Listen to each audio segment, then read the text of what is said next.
First of all, the reason that the bank failed, inflation is going to get much worse. The government has made another mistake. Federal Reserve is financing this massive bailout. We're going to have a currency crisis. What's happening right now in the banking system is a direct consequence of bad monetary and fiscal policy. The government and the Federal Reserve caused the 2008 financial crisis. They have caused this 2023 greater financial crisis. Thanks to the government, the entire U.S. banking system is a house of cards. The majority of U.S. banks are insolvent, and because they're all going to get bailed out, and the U.S. government, every bank account is going to be eviscerated by inflation. The Fed is going to print trillions of dollars to bail out the banks and the government, and that means every one of your listeners is going to see the value of their savings collapse as prices go through the roof. That regulation didn't do anything. They tried to close the barn doors well after the horses had left. The problem wasn't a lack of regulation. It was an excessive amount of regulation that prevented the free market from working, and there was tremendous moral hazard.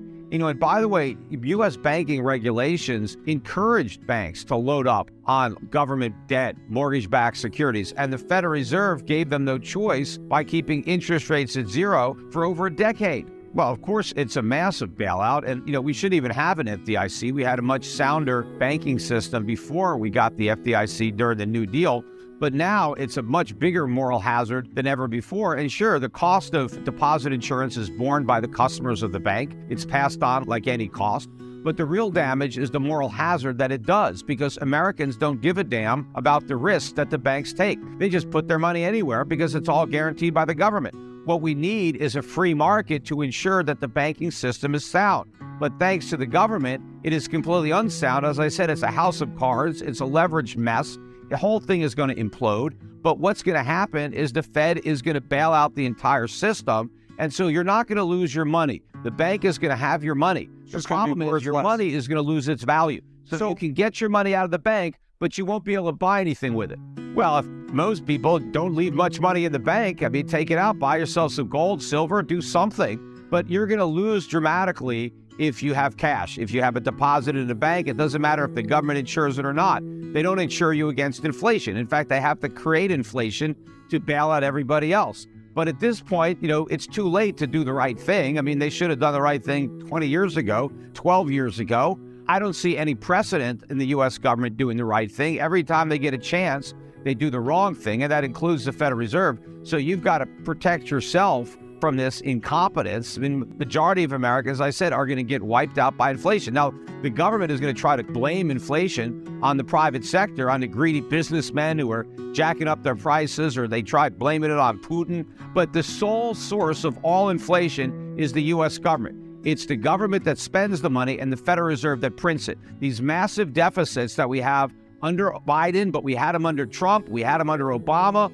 All of these deficits are the source of inflation. You don't get anything for free for the government. All government spending has to be paid for. And if you don't pay for it through taxation, you're going to pay for it through inflation. Higher prices are a tax. And every American has had a huge tax increase thanks to Janet Yellen, particularly what she did as Fed chair. She kept interest rates at zero for practically her entire term.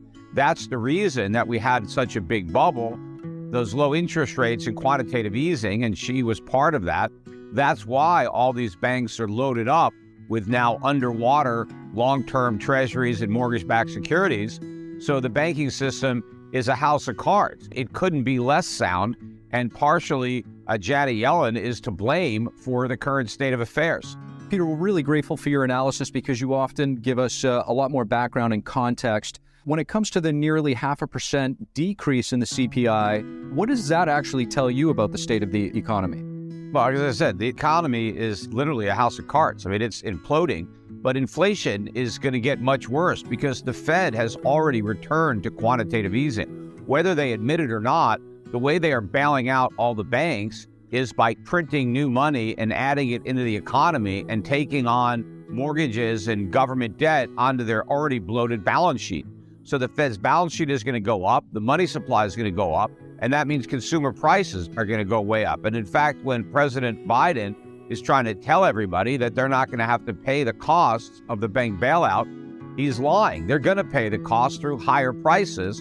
And when he says that everybody's bank account is now safe, It's not. It's in more danger than ever before because your bank account is going to be eroded in value due to inflation. So even if your bank doesn't fail and you don't lose your money is going to lose its value.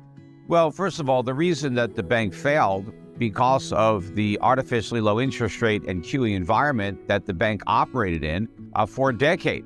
It was the Federal Reserve that created all these distortions by its artificial suppression of interest rates, and it caused financial institutions to take incredible risk in order to get a return. And also, the U.S. government, through banking regulations, actually encouraged these banks through favorable accounting to load up on treasuries and mortgages because they didn't take a haircut on those assets like they would for other assets, nor were they required to mark them to market. So as they were losing value, they pretended they had no losses. And so this whole thing was a byproduct of bad monetary and fiscal policy. Cryptocurrency actually got started in response to the 2008 financial crisis and the fear that all the money printing would lead to inflation, which of course it has, and it's only getting started. But I think the people who turn to Bitcoin and other cryptos as an alternative to fiat currencies or as a store of value or inflation hedge, they were mistaken. They got suckered into a bubble. They bought into fool's gold.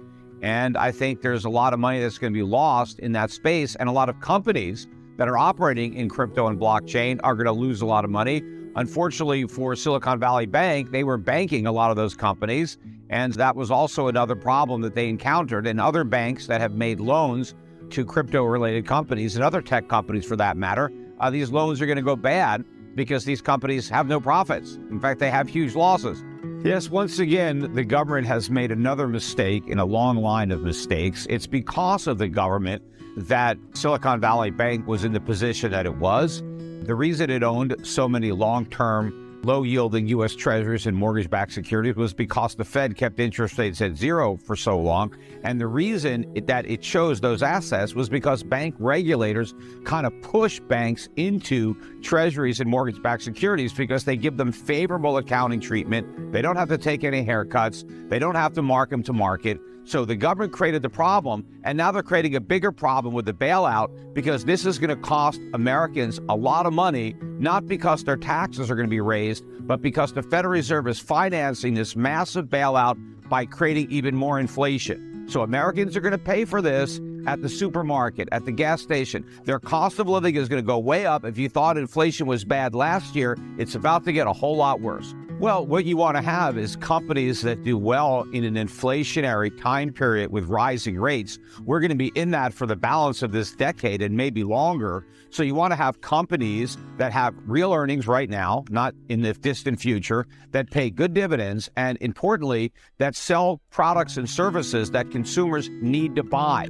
So they have pricing power, so they can raise their prices along with their costs, maintain their margins, and raise their dividends. But I think most important for Americans, I believe the dollar is ultimately going to tank. We're going to have a currency crisis, not just a financial crisis. And so you'll have a much better hedge against inflation if your income streams are coming from abroad because they're being paid to you in foreign currencies. And when you translate them back into weakening U.S. dollars, that means even higher dividends, and that will help offset the rising cost of living that you're going to be experiencing here in the United States as a result of past, current, and future excessive Fed money printing.